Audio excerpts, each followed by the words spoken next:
நாங்க எப்பயுமே வயசானவங்கள தான் வேலைக்கு எடுத்துப்போம். ஏன்னா அவங்க தான் ஒரு இடத்துல ஒழுங்கா வேலை செய்வாங்க. உங்களை மாதிரி ஆளுங்களாம் சம்பளம் அதிகமா கிடைச்ச உடனே சம்பளத்தை வாங்கிட்டு வேற இடத்துக்கு போயிருவீங்க. ஏதோ அந்த அக்கா சொன்னனாலதான் உங்களை வேலைக்கு எடுத்திருக்கேன். ஒழுங்கா நடந்துக்கோங்க. சரிங்கம்மா. சரி, நாளையில இருந்து வந்துருங்க. மீனா, நீ என்ன இங்க? இவங்கள என்ன முன்னாடியே உனக்கு தெரியுமா? எங்க ஊர் தான், என் கிளாஸ்மேட். நாளைல இருந்து கரெக்டான டைமுக்கு வந்துருமா?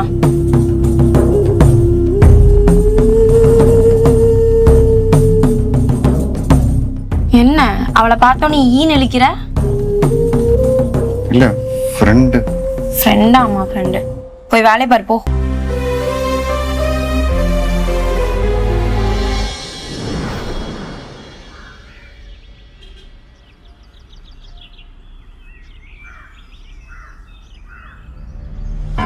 ஏய், இது என்ன இவ்வளவு சக்கரை போட்டிருக்க? இது என்ன டீயா இல்ல பாயசமா? இல்லம்மா, சார் தான் சக்கரை அதிகமா போட சொன்னாரு. ஓ, இந்த சாரா? உனக்கு சம்பளம் தரது நான் தான். இந்த சார் ஒண்ணும் இல்ல.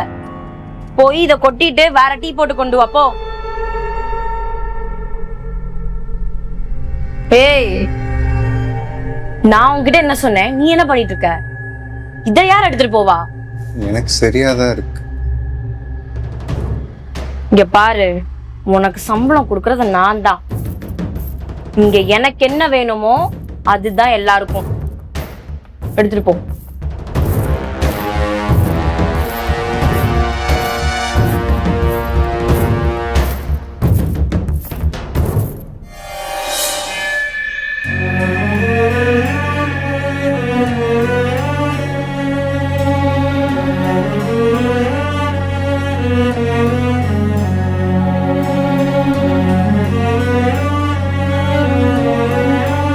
என்ன பாக்குறேன்? இவ இப்படித்தான் இருக்கா. எல்லாருக்கும் நம்ம வாழ்க்கை இப்படிதான் அமையணும்னு ஒரு விருப்பம் இருக்கும். ஏமாறும் போதுதான் இந்த மாதிரி எல்லாருக்கிட்டையும் விருப்பள்ளி கொட்டத்தோம். ஒரு சிலர் அட்ஜஸ்ட் பண்ணிட்டு போயிட்டே இருப்பாங்க. ஒரு சிலருக்கு அந்த தைரியம் இருக்காது.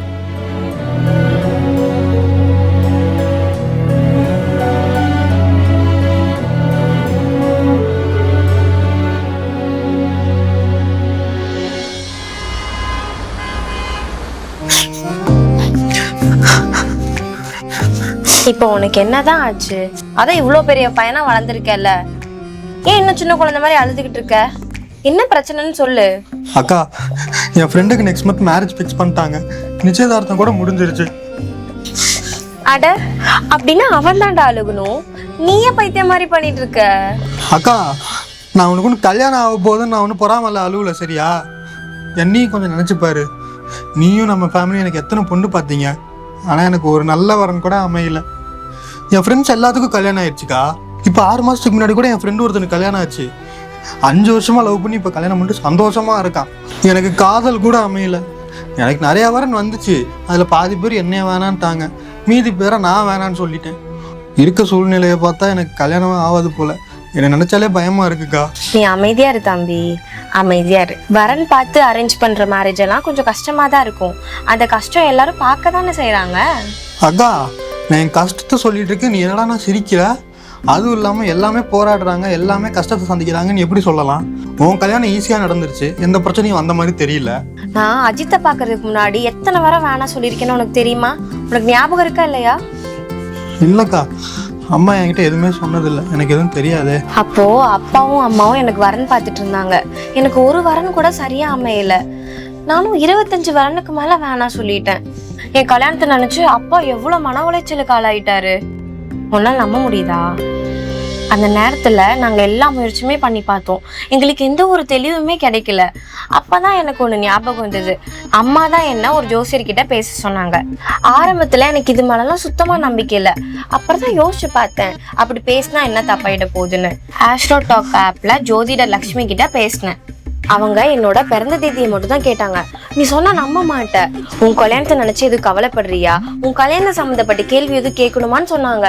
நான் ஒரு நிமிஷம் அதிர்ச்சி ஆயிட்டேன். நான் என் போனே பார்த்துக்கிட்டு இருந்தேன். அது எப்படி என் பிறந்த தேதி வச்சுட்டு இவங்களால எல்லா விஷயத்தையும் தெரிஞ்சுக்க முடியுதுன்னு. அதுக்கப்புறம் நான் அவங்க கிட்ட கொஞ்ச நேரம் பேசினேன். அவங்க எனக்கு நிறைய விஷயங்கள் சொன்னாங்க. எல்லாரும் பார்த்து வைக்கிற மாதிரி எனக்கு அரேஞ்ச் மேரேஜ் தான் நடக்கும்னு. நீ கல்யாணம் பண்ணிக்க போறவங்களோட பேரு கூட முதல் எழுத்து 7 ஆரம்பிக்கணும் கரெக்டா சொன்னாங்க. அவங்க கிட்ட பேசி கரெக்டா ஒரே வாரத்துல இவரோட வரணும் வந்துச்சு. இவங்க குடும்பம், தொழில் எல்லாமே கச்சிதமா அமைஞ்சது. அதுதான் அஜித் மாமா. இவர் வரன் தான். அதுக்கப்புறம் எல்லாமே ரொம்ப ஈஸியா நடந்து முடிஞ்சிருச்சு. ஜோதிட லக்ஷ்மி கணிச்சா அதே தேதியில எங்களுக்கும் கல்யாணமும் நடந்து முடிஞ்சிருச்சு. ஓ, இவ்வளோ விஷயம் நடந்திருக்கா? எனக்கு எதுவுமே தெரியாதேக்கா. ஆரம்பத்துலேருந்து எல்லாமே நான் சுமூகமாக நடந்து முடிஞ்சிருக்குன்னு நினச்சிட்டு இருந்தேன்.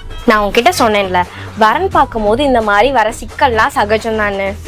நீ வேணா ஒரு தடவை ஜோதிடர்கிட்ட பேசி பாரு. இப்போ கூட என்ன நடந்தாலும் ஆஸ்ட்ரோடாக்லுக்கு ஜோதிடர்கிட்ட கேட்டு தான் அவள் எதனாலும் செய்வாள். ஓ அக்கா, அப்போ அவங்க உங்களுக்கு உதவுன மாதிரி எனக்கும் உதவுவாங்களா? எனக்கு எப்பேற்பட்ட வரன் கிடைக்கும், எனக்கு எந்த மாதிரி பொண்ணு அமையும், எனக்கு எப்போ கல்யாணம் ஆகும், அந்த மாதிரி? கண்டிப்பா தம்பி. முதல்ல ஆஸ்ட்ரோடாக் ஆப்பை டவுன்லோட் பண்ணு.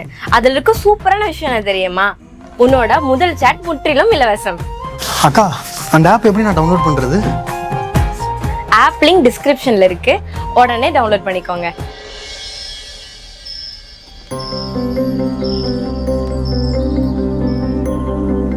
போதும்.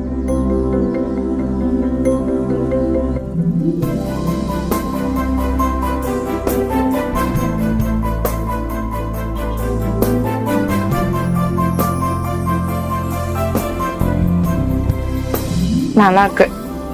இனிமே பேசி. சரிங்கம்மா. இன்னொன்று வைக்கிட்டாங்க.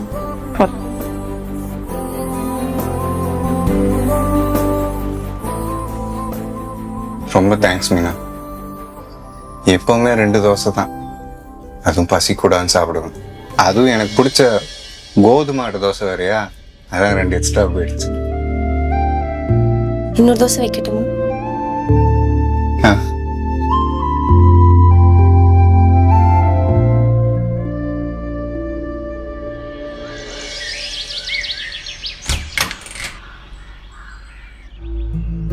ஏன் இன்னும் ஆபீஸ் கிளம்பலையா?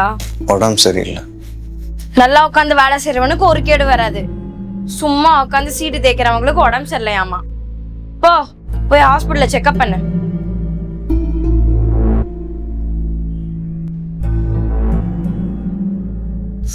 என்னாச்சு? சளி, இருமல்.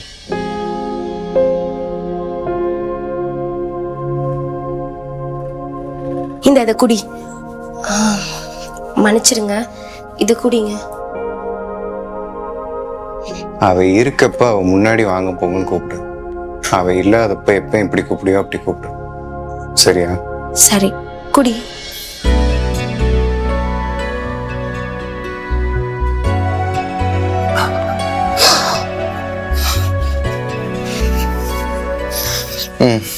பரவாயில்ல, நான் ஹாஸ்பிட்டல் போயிட்டு வரேன். தனியாவா போற? வேணா நானும் வரட்டுமா? வேணாம், தனியா போறதுதான் எப்பவுமே நிரந்தரம். நான் அதுக்கு பழகிக்கிறேன். நான் போயிட்டு வரேன்.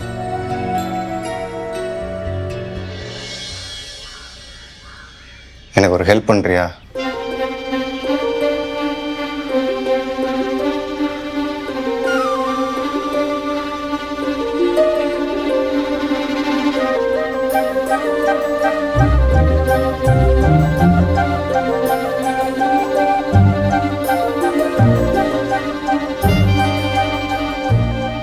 இன்னைக்கு தான் நிம்மதியாக வயிறு நிறைய சாப்பிட்றேன். இன்னும் கொஞ்சம் குழம்பு ஊற்றேன்.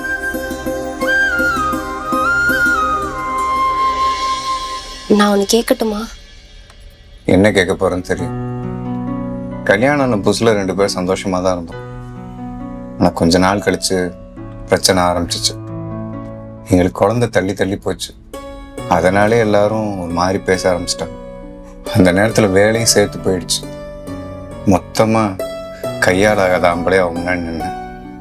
குழந்தை இல்லைன்னு எல்லாரும் சொல்றது, ஒர்க் ப்ரெஷர், அதெல்லாம் யார்கிட்ட காட்டுறதுன்னு தெரியாமல் என்கிட்ட காட்டிட்டு இருப்பான்.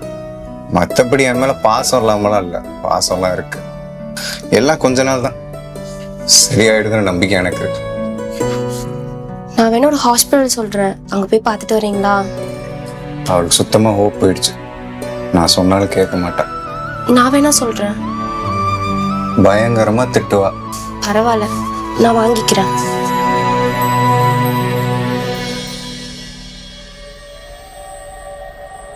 எவ்வளவு நேரம் இன்னும் கிளம்புவீங்க?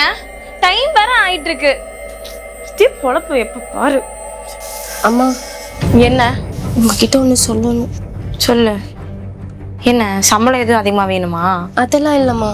அப்புறம் ஐயா சொன்னாரு, இந்த ஹாஸ்பிட்டல் மட்டும் ஒரு டைம் போயிட்டு வந்துடுறீங்களா?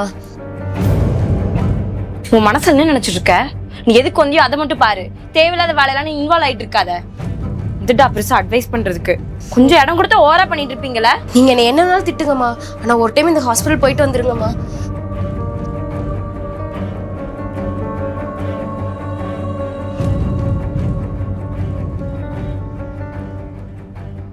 உனக்கு இதுதான் வேலையா? எல்லார்கிட்டயும் சொல்லி நான் அசிங்கப்படுத்துறியா? அக்கா, உன்னை எப்ப வர சொன்னா நீ எப்படா வர? இல்லக்கா, நேத்தியே வர வேண்டியது, ஒரு சின்ன வேலையாகி போச்சு, அதான் இப்போ. சரி மீனா, மீனா இங்க வாமா.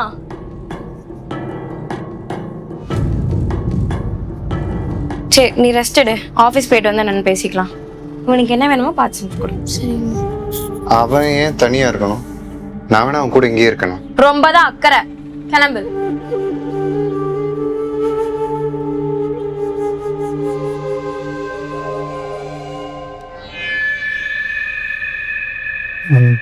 ஒரு காஃபி.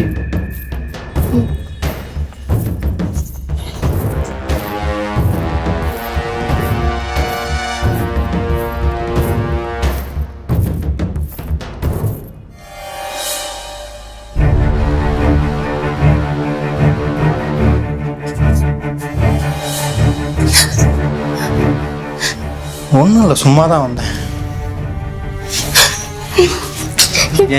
நடிக்காதடி, வா வா.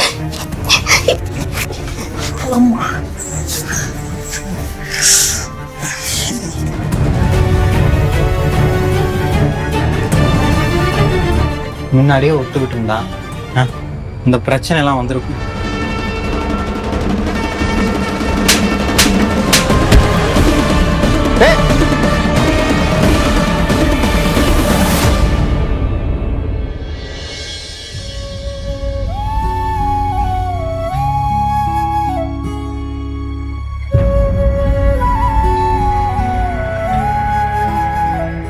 நானும் உங்ககிட்ட முன்னாடி கேட்கணும் தான் நினைச்சேன். ஊர்ல நல்லா தானே இருந்தீங்க, அப்புறம் ஏன் இந்த வேலை? எங்க அப்பனை பத்தி தான் உனக்கு தெரியுமே. கடமை மூடிட்டுன்னு தள்ளி விட்டுட்டான். 12வது படிக்கும் போதே ஒரு குடிகாரனுக்கு கல்யாணம் பண்ணி வச்சுட்டான். அந்த குடிகாரன் எப்பவுமே குடிச்சிட்டு மாசத்துல 10 நாள் தான் வீட்டுக்கே வருவான். இதுல சந்தேகம் வேற. ஒரு நாள் போனவன் திரும்ப வரவே இல்லை. ஒரு வயசு குழந்தைய வச்சுட்டு என்ன பண்ண சொல்ற? எங்க அம்மா அடிக்கடி சொல்லுவாங்க, வீட்டு வேலை செஞ்சு பழகிக்கோடின்னு. அப்பெல்லாம் எனக்கு வெறுப்பா இருக்கும். இப்போ அதுதான் எனக்கு சோறே போடுது. மீனா, நான் வேணா கொஞ்சம் பணம் தரேன், அதை வச்சு கடைகிட வச்சு உன் வாழ்க்கையை பார்த்துக்கோ. அதெல்லாம் ஒண்ணும் வேணாம். இப்ப நீ ஹெல்ப் பண்ணுவ. கடைசி வரைக்கும் என் கூட வர்றது நான் கத்துக்கிட்ட வேலை மட்டும்தான். அதை மட்டும் பாக்குறதே எனக்கு நல்லது. இதெல்லாம் எனக்கு புதுசா என்ன? ஒரு வீட்டுக்கு போகும்போது மடியில மிளகா படி கட்டிட்டு தான் போவேன். உன் வீடுங்கிறதுனால கொஞ்சம் அசால்ட்டா வந்துட்டேன். இனிமேல் அப்படி இல்லை.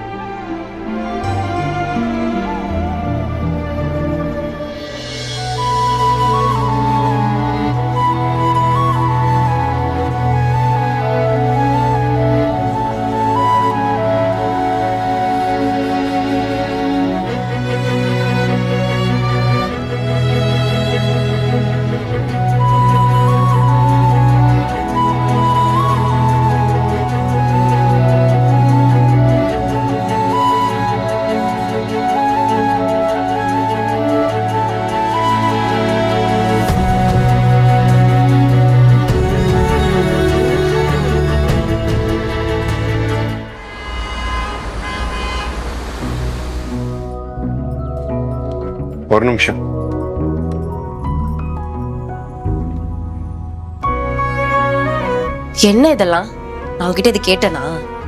இங்க பாரு, நான் அவ்வளோ நல்லா இல்லாமலாம் இல்லை, நான் நல்லா தான் இருக்கேன். இந்த அனுதாபத்துல வாங்கிட்டு வர வேலையெல்லாம் வச்சுக்காத. அனுதாபத்திலாம் இல்லை. இன்னைக்கு என்ன தேதின்னு வாங்கிட்டியா? உன் பிறந்த நாள். வாங்கிக்க.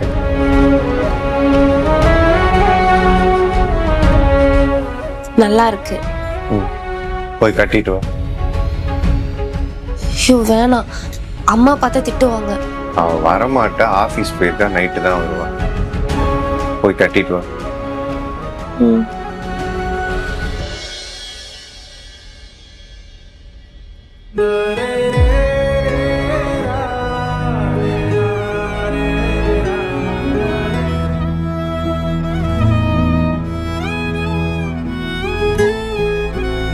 நல்லா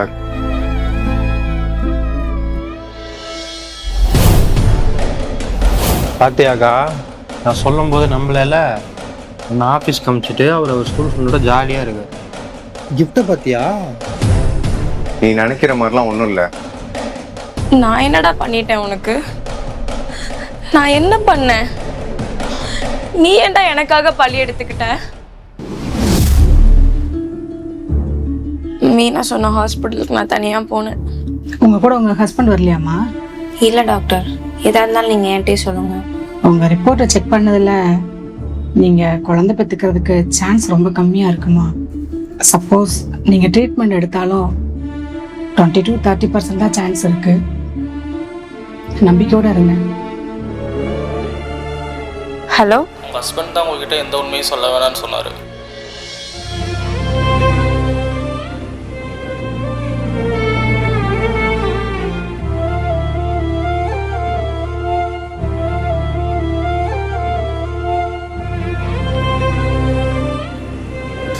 அப்போதான் எனக்கு தெரிஞ்சது, ரிப்போர்ட்டை பார்த்ததுக்கப்புறம் என் மேலதான் குறை இருக்குன்னு. இவ்வளோ பெரிய விஷயத்த எப்படிடா என்கிட்ட இருந்து மறைச்ச? இதே வேற ஒருத்தனா இருந்தா எப்பவோ டிவோர்ஸ் கொடுத்துட்டு வெளியே போயிருப்பான்டா. ஆனா நீ இவ்வளவு பொறுத்துக்கிட்டு ஏன்டா இன்னும் இங்க இப்படி நிக்கிற? உன்னை விட்டு எங்கடி போக சொல்ற? என்னால் எங்கே போயிட முடியும்? என்ன மன்னிச்சிருக்கா? திவ்யா, என்ன பண்ணிட்டு இருக்க? விடு, பார்த்துக்கலாம். தப்பு பண்ணிட்டான்ல, அதான் ஓடிட்டான். மீனா, நீ அவன் மேல கம்ப்ளைண்ட் பண்ணு. நான் உனக்கு சப்போர்ட் ஆயிருக்கேன். வீட்டு வேலைக்கெல்லாம் போகாத. நீ நல்லா சமைக்கிறல்ல, ரெஸ்டாரண்ட் பார்த்து வச்சிருக்கேன். இனிமே நீ அங்கேயே வேலைக்கு போ. நீ வந்ததுக்கு அப்புறம் தான் என் லைஃபே மாறிச்சுமா. என் லைஃபை மாத்தினதுக்கு தேங்க்ஸ். யார் வாழ்க்கையும் யாராலையும் மாறிடாதுமா. நம்ம வாழ்க்கையில நடக்கிறதுக்கு சில விஷயங்களுக்கு காரணமே இருக்காது. அந்த காரணத்தை தேடுறது வாழ்க்கையே இல்லைம்மா. நம்ம வாழ்க்கை எப்படி நம்மளை நடத்திட்டு போதோ அது பின்னாடியே சந்தோஷமா போக வேண்டியதுதான். முன்னாடியே சொல்லி எனக்கு புரிய வச்சிருக்கலாம்ல. அன்போட அழகு புரிய வைக்கிறது இல்லை, புரிஞ்சுக்கிறதுல தான்.